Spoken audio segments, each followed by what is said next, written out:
Good morning student.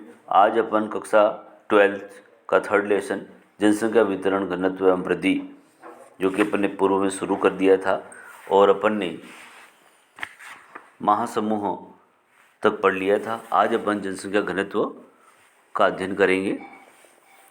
जनसंख्या घनत्व किसी प्रदेश में निवास करने वाले मनुष्यों की संख्या और प्रदेश के क्षेत्रफल के पारस्परिक अनुपात से जनसंख्या घनत्व मालूम होता है।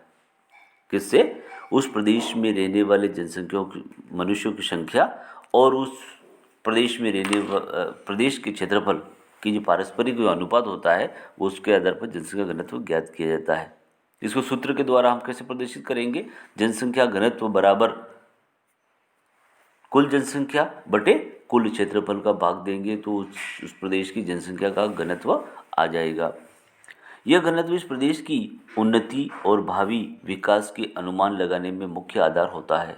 उस प्रदेश का कितना उन्नति हुई है, उसका कितना विकास हुआ है, इसका अनुमान उस प्रदेश की जनसंख्या घनत्व के आधार पर ज्ञात किया जाता है।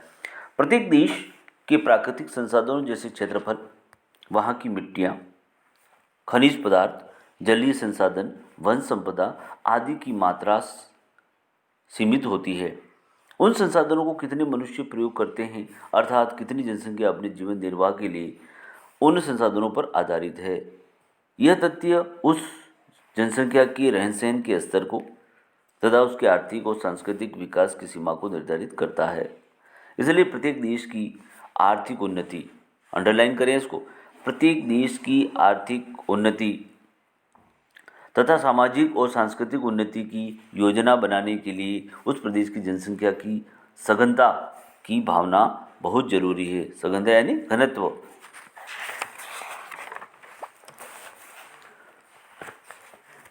नेक्स्ट है जनसंख्या घनत्व के प्रकार।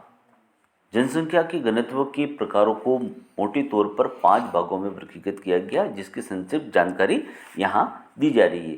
पहला है गणितीय जनसंख्या घनत्व, जिसमें मानव स्थल अनुपात का विचार किया जाता है। गणितीय जो घनत्व होता है उसके अंदर मानव यानी जनसंख्या, स्थल यानी क्षेत्रफल का अनुपात का विचार किया जाता है। इसे निम्न सूत्र से ज्ञात किया जाता है। जनसंख्या में कुल क्षेत्रफल का भाग दिया जाता है तो गणितीय घनत्व ज्ञात हो जाता है।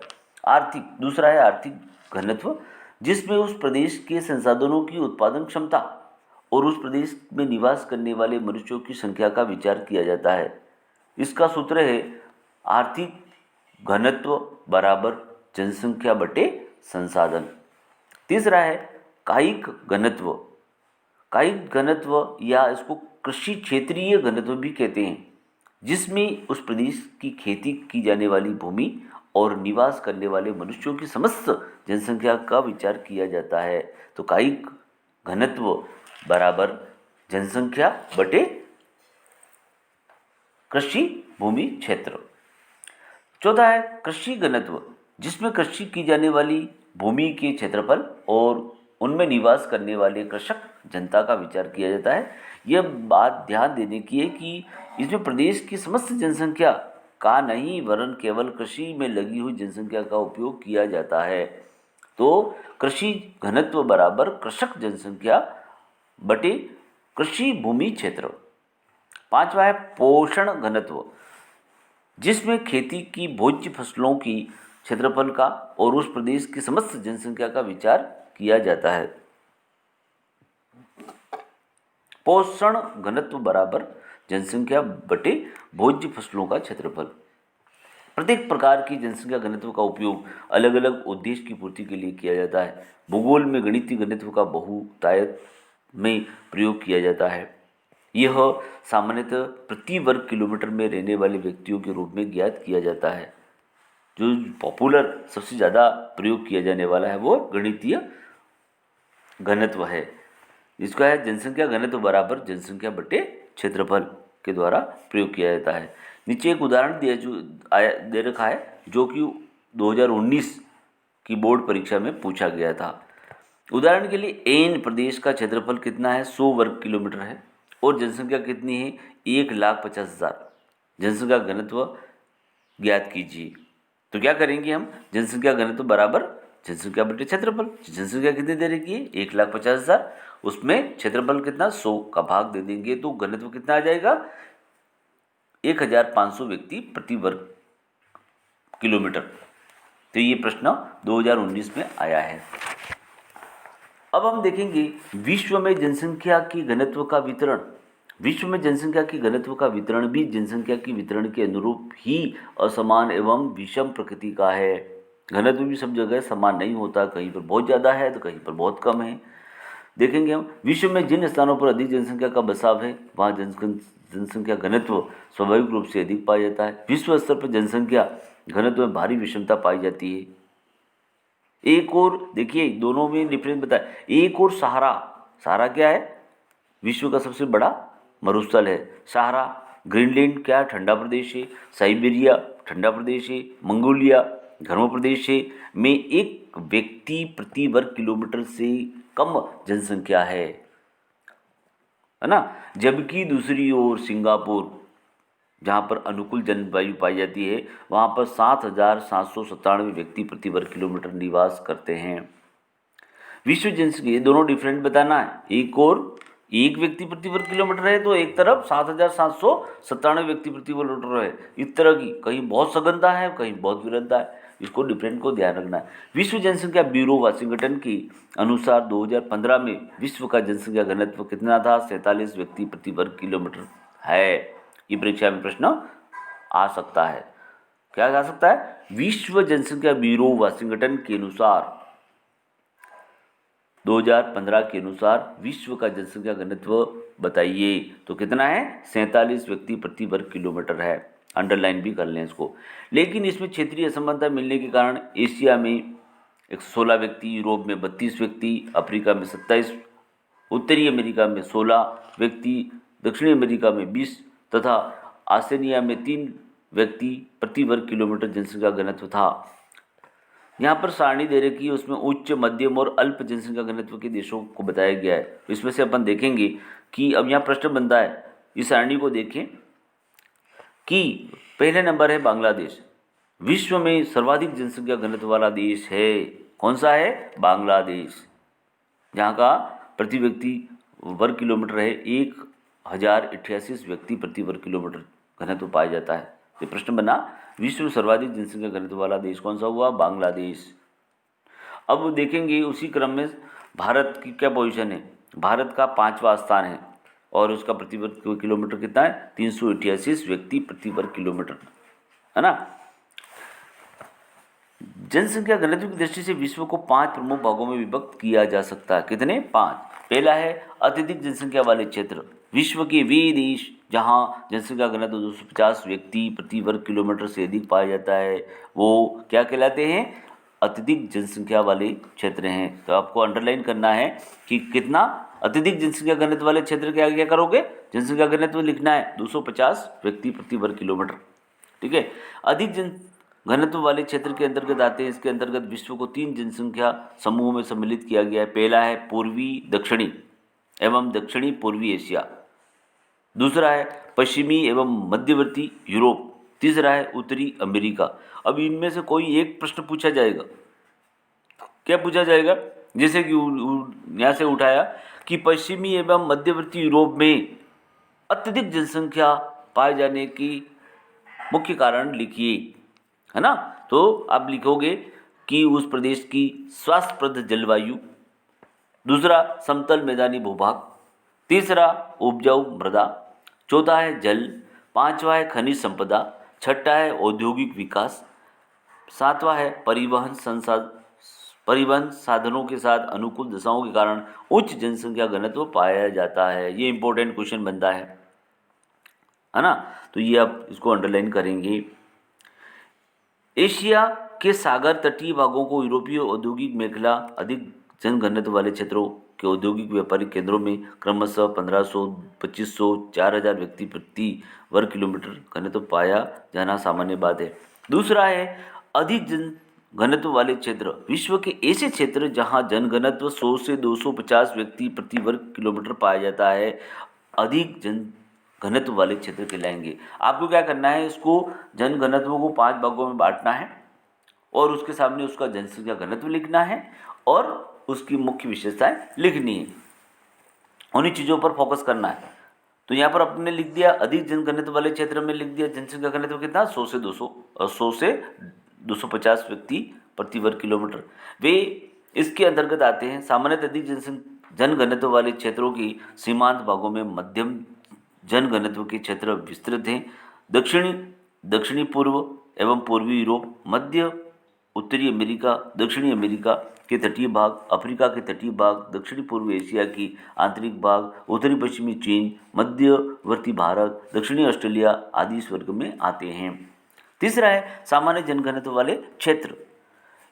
विश्व के वे क्षेत्र जहां जनघनत्व 10 से 100 व्यक्ति प्रति वर्ग किलोमीटर है, कम जनसंख्या घनत्व वाले क्षेत्र कहलाते हैं। ठीक है, सबसे पहले घनत्व बता देना उसके। अस्थायी कृषि, ऐसे प्रदेश कहाँ होंगे? अस्थायी कृषि, पशुचारण, वानिकी, मरुस्थलों के निकट कृषि वाले क्षेत्रों में जनघनत्व कम पाया जाता है। यहाँ भी ऐसा प्रश्न आ जाता है कि सामान्य जनघनत्व वाले क्षेत्र कहाँ पर पाए जाते हैं? तो जहाँ पर अस्थायी कृषि की जाती है, पशुपालन किया जाता है, वानिकी, मरुस्थलों के निकट कृषि वाले क्षेत्रों में जनघनत्व कम पाया जाता है। इसके अंतर्गत एशिया, अफ्रीका, उत्तरी दक्षिणी अमेरिका के विस्तृत घास के मैदान सम्मिलित किए जाते हैं। चौथा है कम जनघनत्व वाले क्षेत्र। विश्व के वे क्षेत्र जहां जनघनत्व 1 से 10 व्यक्ति प्रति वर्ग किलोमीटर है, अत्यंत कम जनघनत्व वाले क्षेत्र हैं। अफ्रीका में सूडान, ऐसे प्रदेश कहाँ पर हैं? अफ्रीका महाद्वीप में सूडान, लीबिया, मालागासी, उत्तरी अमेरिका महाद्वीप में कनाडा, दक्षिणी अमेरिका में उत्तरी अर्जेंटीना, पेरू, इक्वेडोर, एशिया महाद्वीप में पश्चिमी साइबेरिया, बोर्नियो खाड़ी के देशों में कम जनघनत्व पाया जाता है। पांचवा है प्राय जनविहीन क्षेत्र। विश्व के वे क्षेत्र जहां जनघनत्व 1 व्यक्ति प्रति वर्ग किलोमीटर से भी कम पाया जाता है। पृथ्वी के अस्थल भाग का 70% अवासित क्षेत्र है, अनिवास योग्य है, जिसे इस वर्ग के अंतर्गत रखा जाता है। विश्व के अति शीत प्रदेश, अति उष्ण प्रदेश, अति शुष्क प्रदेश, उच्च पर्वतीय प्रदेश प्राय जनविहीन क्षेत्र हैं। जनसंख्या घनत्व को प्रभावित करने वाले कारक, मोटे तौर पर जनसंख्या घनत्व को प्रभावित करने वाले कारकों को 2 बड़े भागों में विभक्त किया जाता है, जो कि भौतिक कारक और आर्थिक कारक के रूप में हैं। अब यहाँ पर हम देखेंगे कि भौतिक कारक को कौन कौन से घटक प्रभावित करते हैं। तो उस प्रदेश की स्थिति, जनसंख्या वितरण पर विश्व के विभिन्न क्षेत्र की स्थिति का महत्वपूर्ण प्रभाव पड़ता है। विश्व की अधिकांश जनसंख्या शीतोष्ण कटिबंधीय प्रदेशों में निवास करती है। अंडरलाइन करें, विश्व की अधिकांश जनसंख्या कौन से प्रदेशों में पाई जाती है? तो शीतोष्ण कटिबंधीय प्रदेशों में। लोग समतल मैदानों और मंद ढालों पर बसने को वरीयता देते हैं। कहाँ पर? जहाँ पर समतल मैदान होंगे, मंद ढाल, एकदम तीव्र ढाल नहीं, मंद ढाल होंगे, वहाँ पर। पर्वतीय और पहाड़ी क्षेत्र परिवहन के विकास में बाधक होते हैं, इसलिए प्रारंभ में कृषि और औद्योगिक विकास के लिए अनुकूल नहीं होते हैं। अधिक क्षेत्रों में जनसंख्या घनत्व कम पाया जाता है। दूसरा, जल की उपलब्धता। लोग उन क्षेत्रों में बसना चाहेंगे जहां जल आसानी से उपलब्ध होता है। यही कारण है कि विश्व की महान नदी घाटियां विश्व के सबसे सघन घने बसे हुए क्षेत्र हैं। जलवायु, अति उष्ण तथा ठंडे मरुस्थलों की विषम जलवायु मानव बसाव के लिए असुविधाजनक होती है। अत्यधिक वर्षा तथा विषम जलवायु क्षेत्र में कम जनसंख्या पाई जाती है। तो सर्वाधिक कहाँ पाई जाती है? भूमध्य सागरीय प्रदेश सुखद जलवायु के कारण ही प्रारंभिक काल से सघन बसे हुए हैं। तो कहाँ पर सर्वाधिक जनसंख्या निवास करेगी? भूमध्य सागरीय प्रदेशों में। क्यों? क्योंकि वहाँ की जलवायु सुखद है। चल नेक्स्ट है मृदा। उपजाऊ मृदा कृषि एवं इससे संबंधित क्रियाओं के लिए महत्वपूर्ण है, इसलिए उपजाऊ दोमट मिट्टी वाले प्रदेशों में अधिक लोग निवास करते हैं, क्योंकि ये मृदाएं गहन कृषि का आधार बनती है। दूसरा बड़ा कारक है आर्थिक। इसके अंदर हम देखेंगे आर्थिक में जहाँ से हमको इनकम प्राप्त होती है। खनिज निक्षेपों से युक्त क्षेत्र उद्योगों को आकृष्ट करते हैं। खनन और औद्योगिक गतिविधियां रोजगार उत्पन्न करती हैं, अतः अकुशल और कुशल कर्मी इन क्षेत्रों में पहुंचते हैं और जनसंख्या को सघन बनाते हैं। अफ्रीका की कटंगा तांबा पेटी इसका एक अच्छा उदाहरण है, अंडरलाइन करें। दूसरा बड़ा कारण है नगरीकरण। नगर रोजगार की बेहतर अवसर, शैक्षणिक व चिकित्सा सुविधाएं एवं नगर परिवहन और संचार के बेहतर साधन प्रस्तुत करते हैं। अच्छी नगरीय सुविधाएं एवं नगरीय जीवन का आकर्षण लोगों को नगरों की ओर खींचते हैं। तीसरा है औद्योगिकरण। औद्योगिकरण बड़ी संख्या में लोगों को आकर्षित करता है। इसमें केवल कारखानों के श्रमिक ही नहीं होते बल्कि परिवहक, परिचालक, दुकानदार, बैंक कर्मी, डॉक्टर, अध्यापक एवं अन्य सेवाएं उपलब्ध कराने वाले भी होते हैं। जापान का काम कोबे ओसाका प्रदेश अनेक औद्योगिक उपलब्धता के कारण सघन घसा हुआ, अंडरलाइन करें। चौथा कारण है सामाजिक एवं सांस्कृतिक कारक। कुछ स्थान धार्मिक एवं सांस्कृतिक महत्व के कारण अधिक लोगों की आकर्षित करते हैं। ठीक इसी प्रकार लोग उन क्षेत्रों को छोड़कर चले जाते हैं जहां सामाजिक और राजनीतिक अशांति होती है। कई बार सरकारें लोगों को विरल जनसंख्या वाले क्षेत्रों में बसने अथवा भीड़ भाड़ वाले स्थानों में चले जाने के लिए प्रोत्साहन देती है। इसके क्वेश्चन आंसर आप देखेंगे। जनसंख्या का घनत्व ज्ञात करने का सूत्र लिखिए। जनसंख्या घनत्व बराबर उस क्षेत्र की कुल जनसंख्या बटे कुल क्षेत्रफल का भाग देंगे तो उसका जनसंख्या घनत्व आ जाएगा। दूसरा प्रश्न है, पश्चिमी एवं मध्यवर्ती यूरोप में उच्च घनत्व के 4 कारण लिखिए।